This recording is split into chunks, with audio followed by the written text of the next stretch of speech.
만약에 남성들이 결혼을 앞두고 자기 모아둔 돈 별로 없다면서 그동안 내가 벌어 내가 썼는데 뭔 상관이냐고 하면 뭐라고 대답하실 건가요?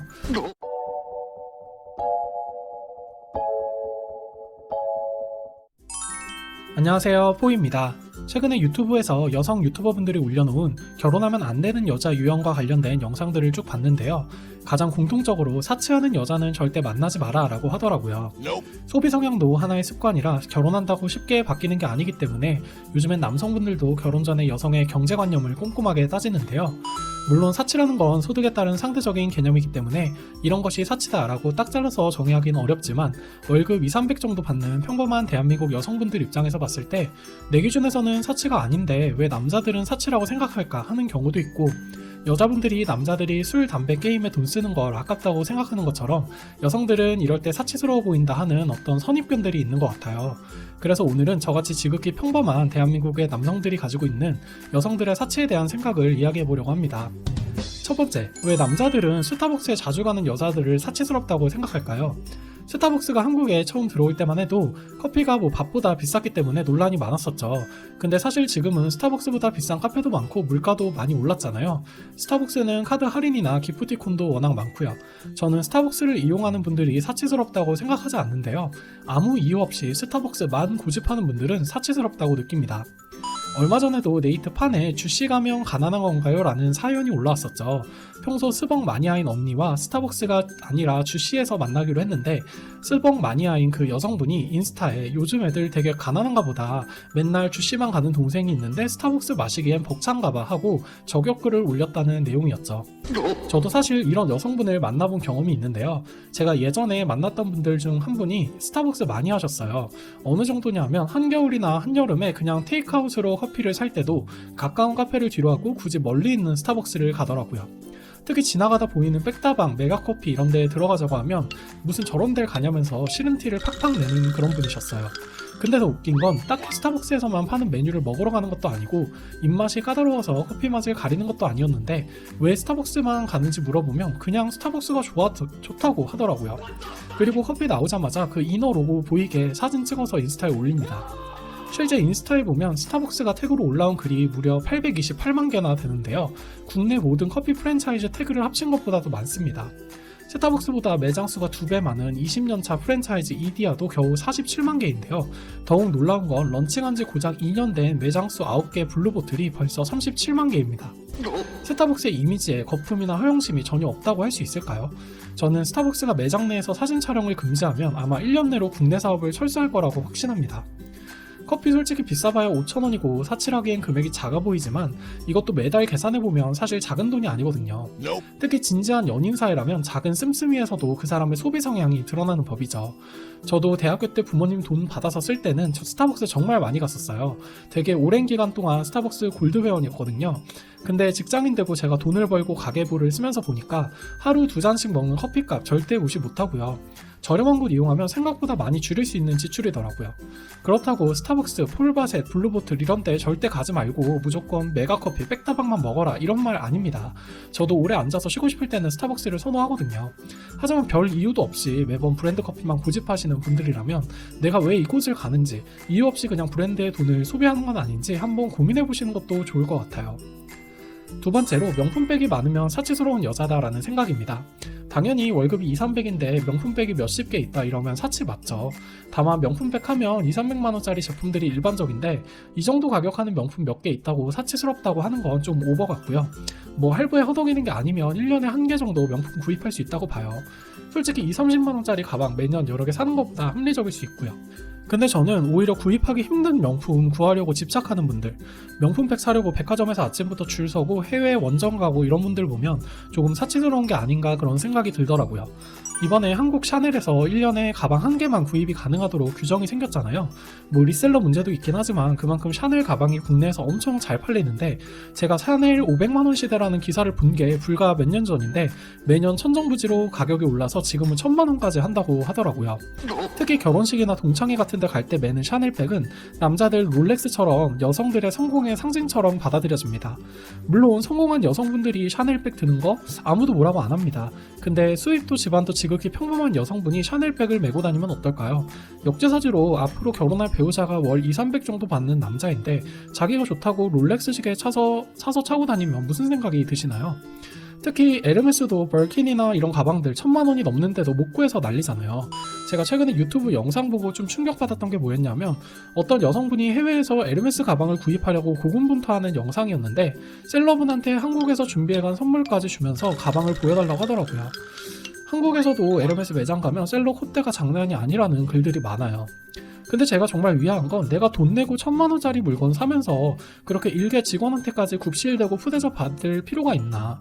되팔아서 돈을 벌 목적이 아니면 그렇게까지 구입할 가치가 있는 건가 싶어요. 솔직히 유명하고 돈 많은 사람들은 VIP 룸으로 가서 사고 싶은 거 골라서 사거든요. 에르메스도 세일 안 할 것 같지만 매년 VIP들 불러서 할인 행사합니다. 전지현, 김연아, 오은영 선생님 같은 분들이 에르메스에 줄 서서 가방 살까요? 에르메스라는 브랜드의 판매 정책이 우리 브랜드를 살만한 사람들한테 파는 건데 본인이 그런 자격 요건이 안 되는데도 그걸 바라는 거 분명히 사치스러운 거죠. 명품 가방이든 옷이든 자기가 충분히 대접받을 수 있는 상태에서 사는 게 가장 합리적인 소비가 아닐까 하는 생각이 들어요. 세 번째, 해외여행을 많이 다니는 여자는 사치스럽다는 생각입니다. 실제로 인턴파크 투어의 항공권 구매 통계 자료에 따르면 해외 여행객의 절반은 20, 30대 여성이라는 통계도 있는데요.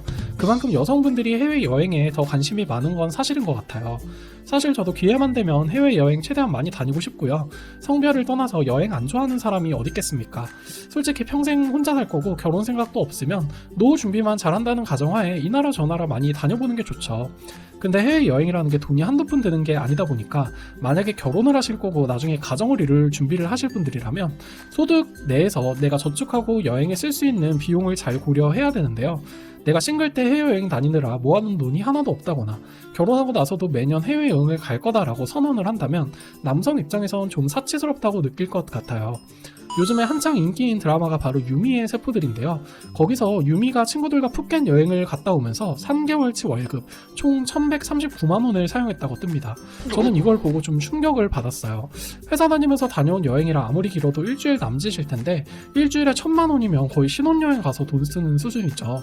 물론 드라마인데 다 식품 관련 대기업에 다닌다는 설정이긴 하지만 이 정도면 사실상 경제관념이 부족하다고 볼 수밖에 없습니다. 그리고 여행도 여행 나름인 것 같아요. 열심히 절약하고 알뜰살뜰 모아서 다녀오는 여행 누가 뭐라고 하겠습니까? 합리적으로 실속 있게 해외여행 하시는 분들도 많이 계시잖아요. 근데 특급 호텔에, 룸서비스에, 애프터눈티에, 면세점 명품 쇼핑 사진까지 SNS에 남들한테 자랑하려고 보여주기 위해서 여행하시는 분들도 많은 것 같아요. 이렇게 사진 찍느라 참 고생 많았겠다 싶은 사진들도 많습니다.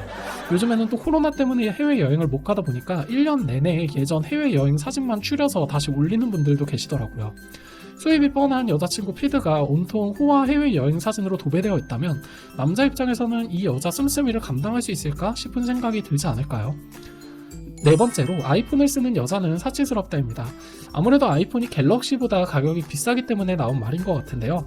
실제로 우리나라 10대부터 60대까지 전 연령을 통틀어서 갤럭시보다 아이폰을 많이 쓰는 유일한 연령대가 바로 20, 30대 여성입니다.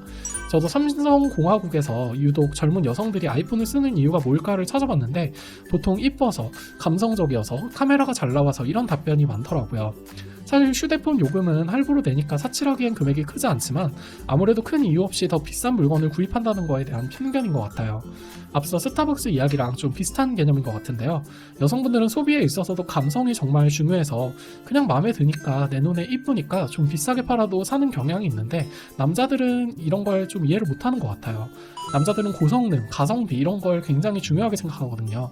특히 연예인 누가 하고 나와서 산다, 요즘 이게 유행하니까 산다 이런 거에 대해서 여성분들에 비해 굉장히 무던한 편인 것 같아요. 특히 스타벅스에 들어가려면 맥북이 있어야 된다 그런 우스갯소리도 있잖아요. 요즘 나오는 맥북 성능 좋고 예쁜 건 저도 인정하는 부분인데 솔직히 문서 작성 인터넷 서핑만 할 거면 훨씬 싸고 좋은 노트북 많죠. 애플이라는 브랜드 자체가 워낙 프리미엄 제품의 고가격 정책을 쓰다 보니까 제품을 잘 활용할 수만 있으면 오히려 합리적인 소비인데 잘 활용을 못하면 브랜드에 대한 프리미엄이 굉장히 큰 것 같아요. 남자분들 중에서도 취미생활을 할 때 일단 비싼 장비부터 구입하는 분들이 있는데요. 비싼 장비는 품질이 좋을 테니 그 자체로 사치라고 볼 수 없지만 장비를 활용할 능력이 안 돼서 사용하는 내내 제 값어치를 못하면 그건 사치죠. 마찬가지로 아이폰도 그렇고 맥북도 그렇고 쓰는 방법도 잘 모르는데 그냥 사과 로고가 이쁘다고 돈을 더 주고 사는 건 역시 사치까지는 아니어도 합리적인 소비라고 보기는 어려울 것 같아요. 마지막으로 네일아트 하는 여자는 사치스럽다는 생각입니다. 이것도 사실 네일아트를 하냐 마냐의 문제가 아니라 얼마나 화려한지 얼마나 자주 하는지의 문제인 것 같아요. 어떤 남성분이 깨끗하게 잘 관리된 고운 손을 싫어하겠습니까? 자기 관리하는 여성분이 예뻐 보이는 건 당연하고요. 저렴한 손톱 케어나 5만원짜리 네일 한 달에 한 번 받는다고 사치라고 뭐라고 하는 남성분은 아마 없을 거예요. 다만 누가 봐도 눈에 띄게 손톱에 치장을 하시는 분들이 있죠. 저는 네일아트를 한 번도 받아본 적이 없어서 유튜브에 찾아봤는데 10손가락 하는데 40만원 하는 네일아트도 있더라고요. 제가 저번에 소개팅 영상에서도 말씀드렸지만 너무 화려한 네일하는 분을 보면 사치를 떠나서 치장을 좋아하는 분처럼 느껴져서 다소 부담스럽게 느껴지거든요. 물건이 아니라 주기적으로 받는 서비스에 들이는 비용은 그 사람의 소비 성향을 가장 쉽게 알아볼 수 있는 부분인데요. 부자들이 청담동 미용실에서 40만원씩 주고 커트를 하고 한 번에 100만원 주고 피부 마사지를 받고 회당 10만원씩 주고 PT를 한다고 사치스럽다고 할 수 없지만 수입이 평범한 사람이 그런 고급 서비스를 주기적으로 즐긴다는 건 남자 입장에선 이해하기 힘든 부분일 수 있습니다. 오늘은 남자들이 생각하는 여자들의 사치에 대한 오해와 진실에 대해 알아봤는데요. 영상을 보고 남자들은 뭐 저런 걸 사치라고 해 라고 생각하는 분들, 사치라는 게 꼭 외제차를 사고 명품을 사고 이런 걸 이야기하는 게 아니에요. 요즘에는 일상의 작은 사치라는 표현을 많이 쓰잖아요. 그래서 사치라는 것도 꼭 금액이 높을 필요는 없는 것 같아요. 내가 좀 더 늦잠을 자서 낭비하게 된 택시비라든지 그냥 밥 해먹기 귀찮아서 시킨 음식 배달비도 사실 사치거든요. 사치는 어디까지나 본인의 수입을 기준으로 하기 때문에 내 소비가 사치인지 아닌지는 본인이 가장 잘 알고 있죠. 그리고 결혼 생각이 있으신데도 내가 벌어 내가 쓰는데 뭔 상관이냐 하는 분들, 만약에 남성들이 결혼을 앞두고 자기 모아둔 돈 별로 없다면서 그동안 내가 벌어 내가 썼는데 뭔 상관이냐고 하면 뭐라고 대답하실 건가요? 나중에 결혼하고 남편이 허락도 안 받고 비싼 물건 사오면 자기가 벌어서 자기가 산 거니까 아무 말 안 하실 건가요? 무엇보다 이 영상을 보시는 동안에 남자가 돈 많으면 여자가 얼마를 쓰든 상관하겠냐면서 사치의 기준을 남자의 경제력을 기준으로 생각하시는 분들이 있다면 내가 남자한테 경제적으로 기댈 생각만 하고 있지 않은지 자기 자신을 좀 돌아보셨으면 좋겠어요. 사실 대한민국에는 지금 이 순간에도 이런저런 사치하는 분들보다 자신의 미래를 위해서, 미래의 나의 가정을 위해서 착실히 돈을 모으고 절약하는 여성분들이 훨씬 많습니다. 소비라는 건 결국 나의 취향이고 개인의 선택이기 때문에 이건 옳고 이건 그르다라고 말할 수 있는 영역은 아니지만 나중에 결혼이나 은퇴를 앞두고 남한테 손을 벌리거나 경제적인 책임을 전가하는 일이 있으면 안 되겠죠. 오늘도 긴 영상 시청해주셔서 감사드리고요. 영상에 공감하셨다면 구독과 좋아요도 많이 부탁드릴게요.